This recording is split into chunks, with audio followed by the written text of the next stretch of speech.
Awesome. It's 11 o'clock Central Standard Time, so we'll go ahead and get started. Hello, everyone. Again, this is Rajiv Shenoy. I'm Apogee's Chief Technology Officer, and I'm really excited to chat with you all today about a couple of things. But first and foremost, on how technology is becoming more and more mission critical to delivering the entire university experience. Students, the workplace, faculty, and research, almost everyone touches technology every day. The second part of this, though, that I find very fascinating is how do you pragmatically innovate and fund innovation when it changes so quickly? And then finally, what I want to do is usually when I sit on webinars, I'm like YouTubing or Facebooking or Instagramming on the side because I'm that annoying millennial. So I hope that this will be fun and educational and a great learning experience and get everyone as engaged as possible. If you have questions as we go, the webinar has a questions panel where you can basically chat us any questions, and people from our team have access to it and can answer them as we go along. Before we get started, though, I think one of the coolest parts about my position and role is I get to support our awesome team on the field, and I get to visit all of our university partners as well as our prospects. And as Chief Technology Officer, I think part of what I have to do is be an awesome nerd, and I take pride in the fact that I'm a nerd. And so for every university we visit, I actually read their strategic plan, and I've started documenting what are some of the trends we're seeing that are really written by business officers like yourselves, IT professionals, presidents, and provosts. And so we've been fortunate. Right now, we've done about 255 schools across multiple sizes, mostly public, and all across the country. And we found some interesting trends. So one, there's a huge focus on student engagement and student success, a lot of focus on admissions, retention, persistence. What I find very fascinating, and I'm still digging through the data, but a lot of the strategic plans that are ending after 2020 have a very strong focus on online learning, personalized learning, technology infrastructure, and innovation. Whereas a lot of the strategic plans that ended in 2015, 2017 focused a lot more on fundraising, on assessment, on things that really drive funding models. And so again, I think over the next 5 to 10 years, what we're going to start to see is the combination of both, right? This understanding that technology is driving the entire academic experience, but also you need to be intelligent and strategic financially to execute and fulfill your strategic plan. And so where Apogee fits into this is at the core of who we are the largest managed networks company in the country, wired and wireless managed networks. And our thesis is that through technology and pragmatic funding, higher education will become more accessible, more affordable, and more personalized, driving better student outcomes, better research, and a happier workplace. We also have the largest video business where today cable TV and entertainment content drive that business. But tomorrow we see this combination of entertainment content and academic and university content driving student engagement and student success. And that's where Apogee Engage comes in. We acquired a company called Orca TV a few years ago, which really crowdsourced all of the university social media, YouTube videos, live streams into one curated channel of content that students can interact with and engage with, proving to drive student engagement and student success. I actually started the Orca platform as a way to impress our class president 12 years ago. And long story short, it took some time, but she ended up marrying me. We had our first child 6 months ago. And so while I am CTO and excited by it, my favorite title is as first-time dad. So before we jump into technology and how it pertains to higher ed, I think it's really important to understand what's driving markets in the human experience, and then tying that back to strategic plans and the future of ed tech. And so the first one I'd like to talk about is what Amazon's doing, right? So historically, Amazon has always been an online conglomerate, really a retailer. And now they're making a $14 billion bet in acquiring Whole Foods, which has always been an in-person retailer. What I find interesting about this move is Amazon's basically making a bet that the future human experience will oscillate between online and in-person, creating this very seamless experience that really drives the entire buying process. And later in the presentation, I'll actually talk about what this means for higher education.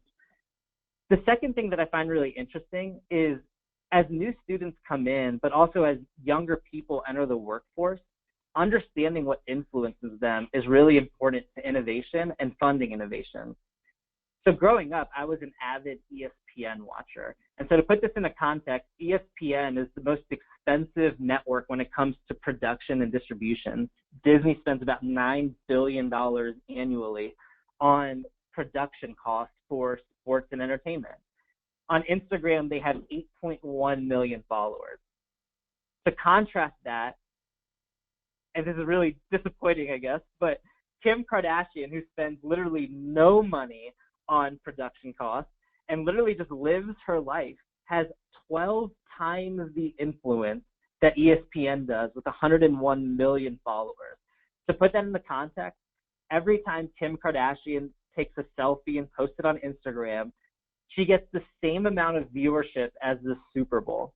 And so the reason why I bring that up is as we talk about education and higher ed and innovation and technology, it's really important to understand who we're innovating for and how we actually achieve that innovation. And so to build on that, some of the data that we find to be really interesting is 96% of Gen Zs, so people born after 1997, own a smartphone, and 85% of them are using social media as their main news source.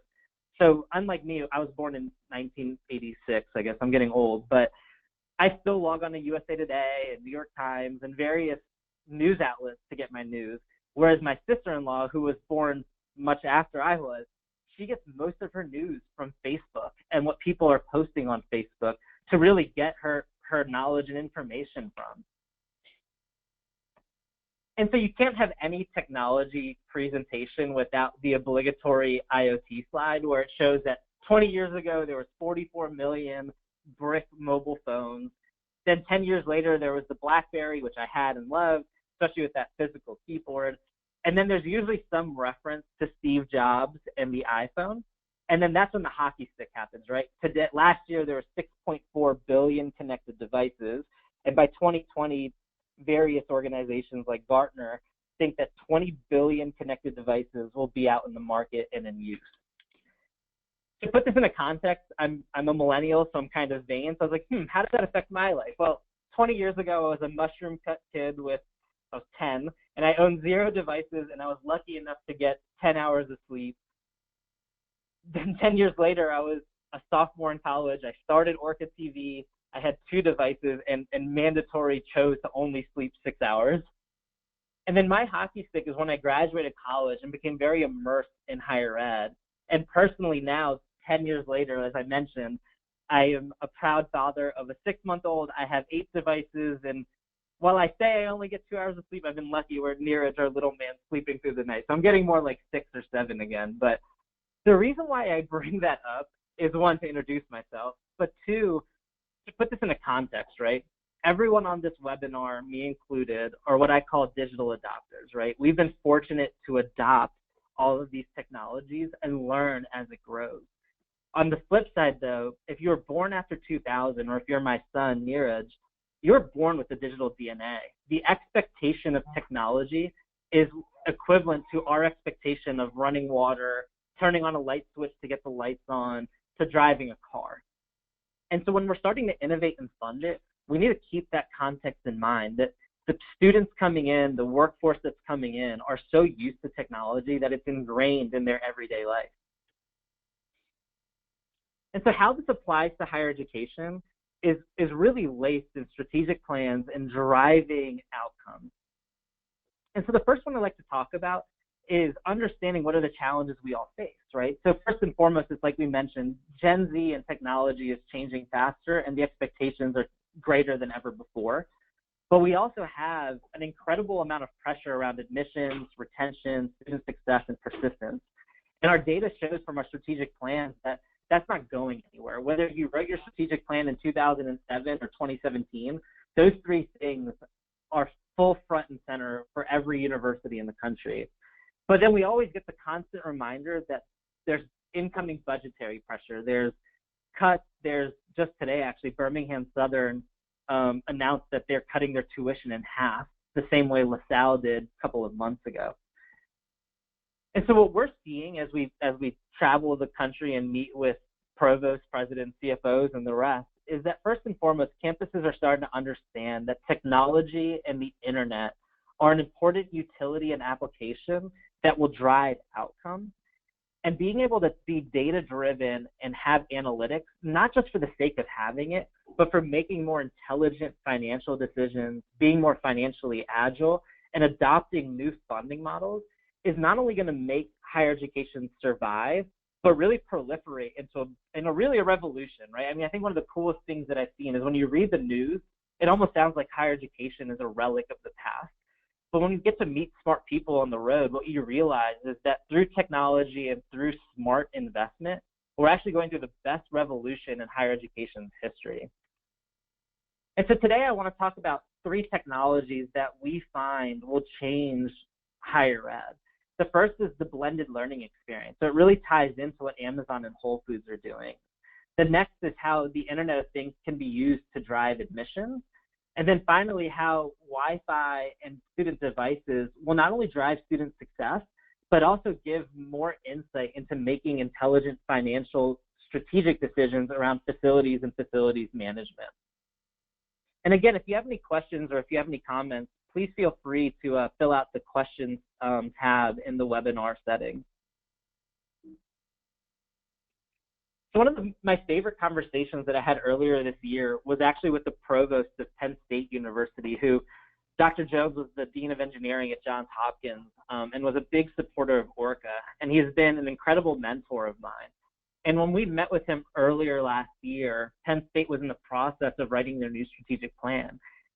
And what he said was for the first time ever, Penn State had a massive amount of students coming onto campus and learning in the traditional sense every day, the way that they always had, but their online learning had grown exponentially. And when they did a massive survey with one of those large consulting firms, what they found was the majority of in-person students wanted more of an online experience, and the majority of online students wanted more of an in-person experience, creating that oscillation that we talked about with Amazon and Whole Foods. It's basically creating this seamless learning environment where whether you're in person learning with a professor or online on your iPad, you're able to get this seamless education that is rooted in personalization, accessibility, but also adaptive learning. And so to take another step back, I find what Facebook is doing really, really fascinating as it applies to higher ed. So Facebook about 18 months ago launched Facebook Live, which short and sweet of it allows their 1 billion users to live stream whatever it is that they're doing. And what happens then is as you're live streaming, your friends can actually interact with that content and they have reactions. So if you're a Facebook user, you've probably seen this. It's like, love, laugh, wow, sad, and angry. And as you react live with that content, a timeline's created based off of that interaction. And so the idea is that, one, you can see when people most reacted and fast forward to those parts. But down the road, what Facebook's intent is if you're live streaming the UT Austin game or the football game, it doesn't matter what school, I could come back to it and watch it on demand and do a search for how the 5 million live viewers interacted with it. So I could do a search for 31-year-old new dads who studied engineering that live in North Texas and see how they reacted to the UT Austin football game. And I could fast forward to the parts where they were loving it, which was a touchdown, or the parts that they hated it, where it was most likely a fumble recovered for a touchdown. So all of a sudden, I have crowdsourced highlight reels, analytics. You could do real-time adjustments. So if I was doing this webinar and getting live reactions from you guys, if people didn't like it, I could do some A/B testing and change the content of the entire thing. But hopefully I'm getting a bunch of thumbs up and loves out there. So the application to higher ed is pretty neat, right? So we've been talking about the flipped classroom for years now. But now imagine down the road, instead of like, love, sad, and hate, we create reactions geared towards higher ed. I understand that concept. I would like an example. Can there be a TA session around it? Or how is this applied in the real world? So now all of a sudden when students are watching this lecture live or on demand, the professor will get a lot of really interesting analytics. So first they could say, interesting, Rajiv watched the entire lecture but didn't interact with it at all. Was he playing his Xbox on the side and just trying to get quote unquote brownie points for streaming the content? Or, oh cool, these 27 students didn't understand titrations. The professor can then tell their TA that the next session should focus on titration. Then from a personalized learning experience, you can see how this translates from what you interacted with on your lecture and how that actually resulted on your exam, right? So if Alex said he understood the titrations concept, but then got it wrong on the test, why did that happen?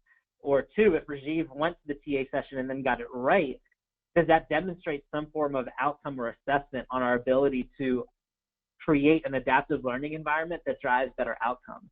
Where this becomes really fascinating, and I don't want to get ahead of myself, but if this gets massively adopted, university can start looking at their peers at other institutions and create system of systems to get better data and analysis on how students are reacting to teaching styles, learning styles, concepts, etc., really driving better outcomes and better assessment.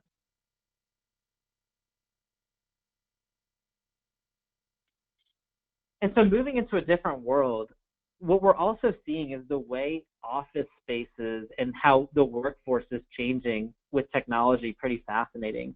So Siemens is a company that's a technology conglomerate, and one of their newest products is access control without you having a key card or anything. So in other words, when you go to your office of the future, you have your iPhone in your pocket or your Samsung, whatever it is, and the door card reader will know that it's you, that your iPhone's nearby, and will unlock the door for you. So the idea behind it is it's convenient access. Everything is managed through your mobile device. You could create heat maps for emergency response, but also to understand the flow of your employees through your building. And it gives you that data insight to make strategic investments. Now, abstaining from the PII issues and the rest, it's a pretty fascinating application when it comes to higher ed. So first, the one that I love, and there's a lot of applications, but the one that I love most about this is for admissions, right? So as business officers or student affairs officials or admissions officers, admissions is core to the future of education. It's literally in everyone's strategic plan. But when I was with my cousin who's about to start at UChicago, I'm super proud of her, I went on the road with her for some of the admissions process, and I was shocked with how it hasn't changed in 14 years from when I went through the process. It basically is you come in, you fill out a form, you then sit in the auditorium and hear a presentation on UChicago or Johns Hopkins. You then get a tour of campus from an over-enthusiastic student like myself. You come out, you fill out an exit form, and you're kind of done, and that's it. Well, imagine down the road you come in with a similar application where students come in, the prospecting students come in, they register their phone on the Wi-Fi and on their devices, and now all of a sudden they get a self-guided tour of campus based off of their own interests, right? You pull in their LinkedIn page or Facebook, and again, abstaining from PII issues, you get an immediate sense of who the student is. So now what you can start to do is understand where they spent time. So for example, if the student spends an hour in the rec center and 45 minutes in the engineering lab, instead of having that exit form that they fill out, you could have personalized follow-ups where the head of rec sports emails that student being like, hey, I'm so glad you enjoyed coming to our rec center. Here's a 5-day pass to get a true immersive experience and what it's like to be a student in our rec center. Or the head of the engineering department or the head of the mechanical engineering department could email that student being like, hey, if you want to have a lunch and learn, I'd be happy to share with you some of our student research, but also understand what you're interested in. These types of data insights, while they could sound scary in nature, can really drive a student's decision and a parent's decision that University A is right for them because they had such a white glove, hands-on experience. And if you have the perspective of digital adopters instead of digital DNA, it's a little bit scary. But when you talk to incoming freshmen, they're so used to these types of applications that it becomes a norm to them.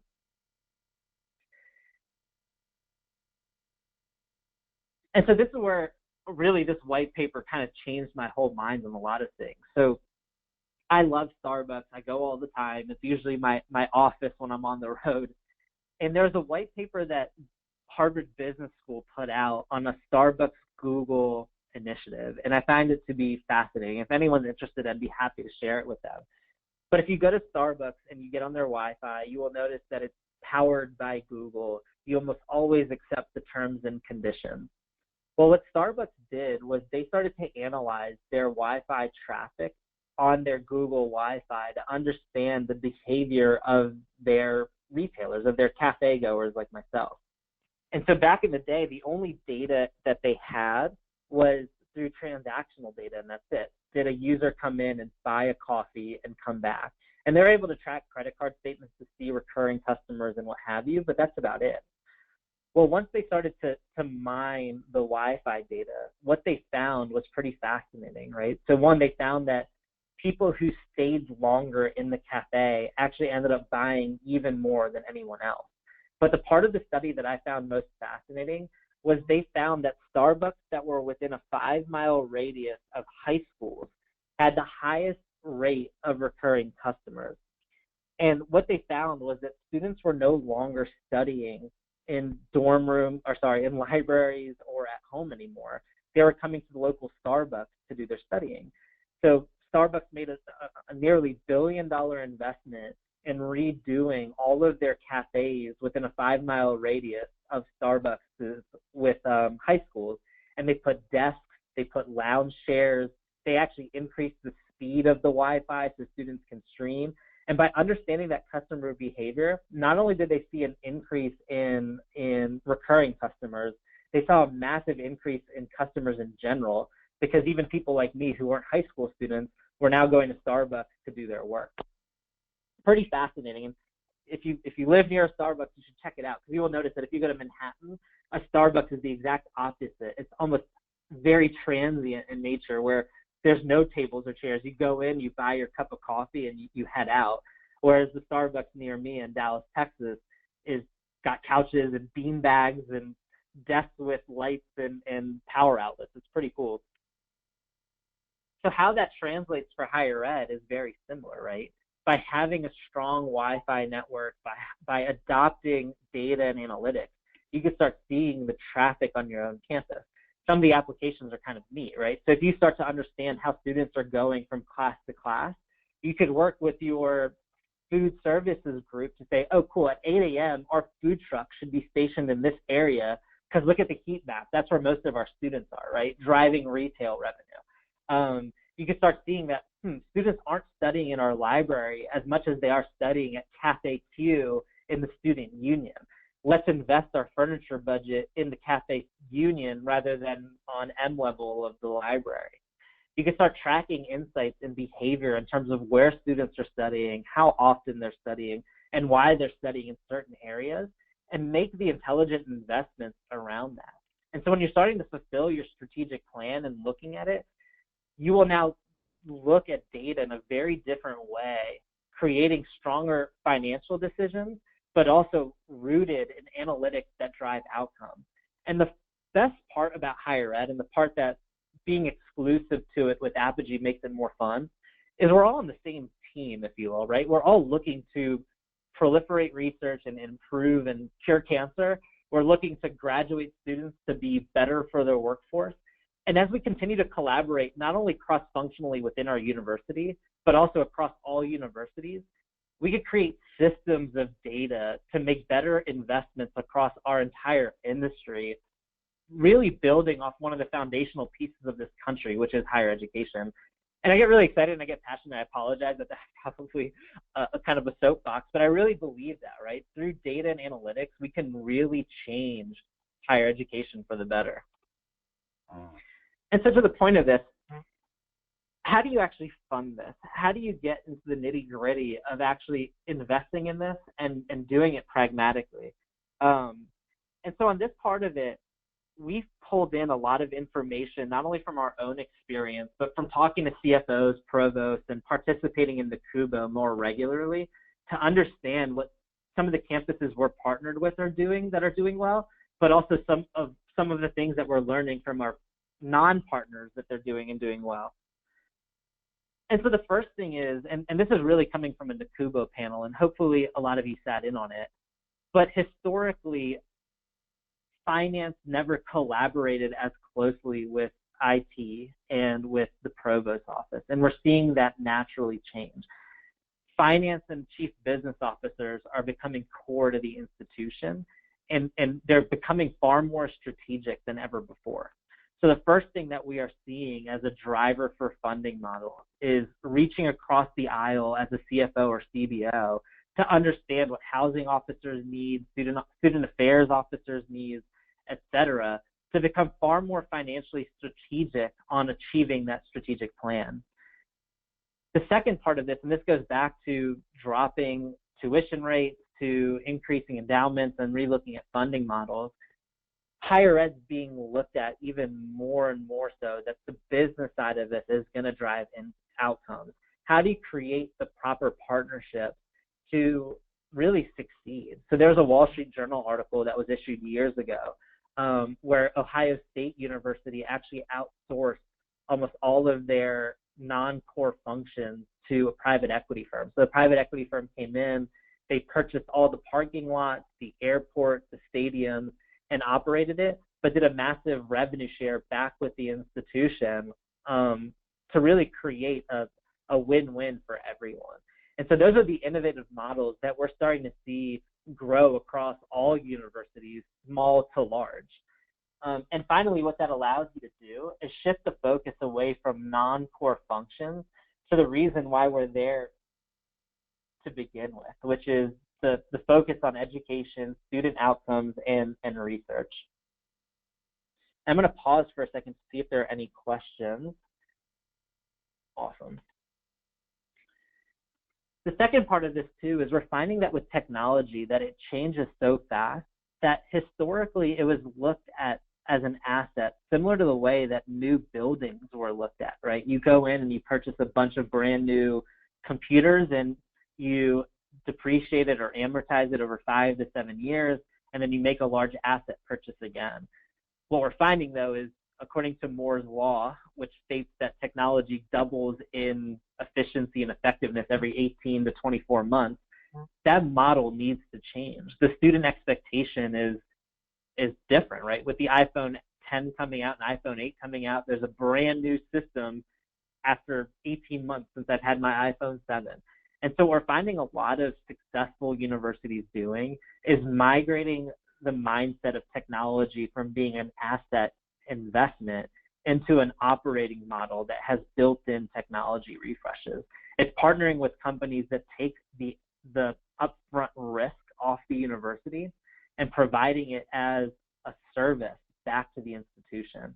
And what that does is not only does it help financially, but it allows you to refocus on things that actually drive outcomes, which are the applications that sit on top of your network. It's the applications that sit within your computer lab.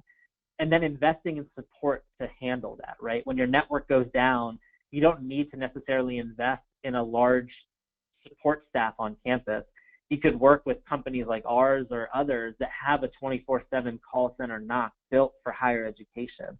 Again, migrating the focus of your staff and team to more core functions like moving your ERP to the cloud or adopting the latest version of Canvas.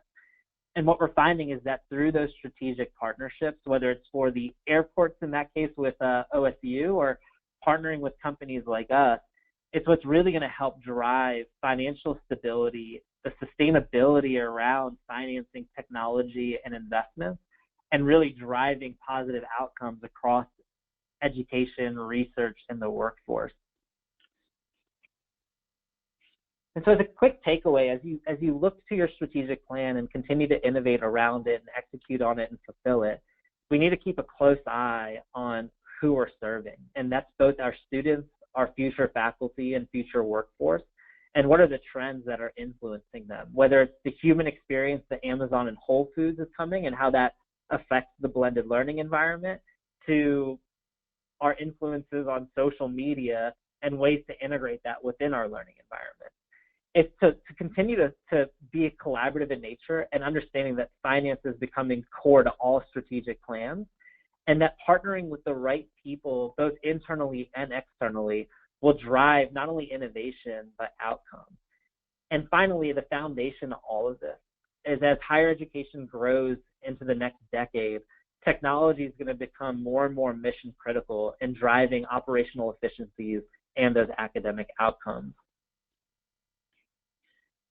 So we kept it light and fun and hopefully educational in nature. We have lots of supporting documentation on this, the white papers. We have a large team that we're happy to reach out to if you have more questions or follow-ups. But again, I think the big takeaway from this is start to think about technology in new ways, funding it in more operating models and more strategically. And what we'll find is that we will have a better academic and university experience from it. That's it for me. That's me. I'm Rajiv. I'm the Chief Technology Officer, and I had to throw in a cutesy little picture of my son, who I think will be the class of 2038. So thanks again, everyone, for joining us. I really appreciate it. And we have time for questions. So if you want to fill out that answered question section, please feel free to, and I can answer them now over the phone.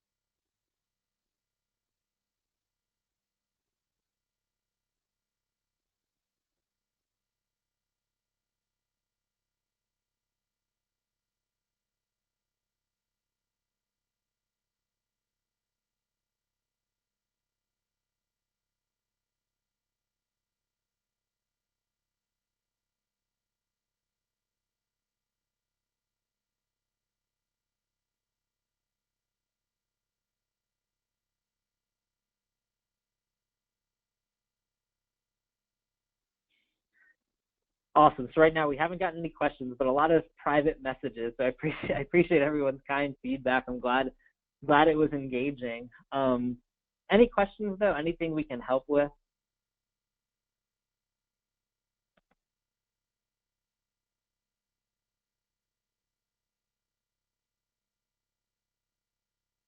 Awesome. Well, I won't keep everyone then. I appreciate your time. And again, if you have any questions or any comments, my email address is on the screen. Feel free to reach out. And again, we'd be happy to visit you on campus or to carry on the conversation as the months roll on. Thanks again, everyone, and have a great rest of your week.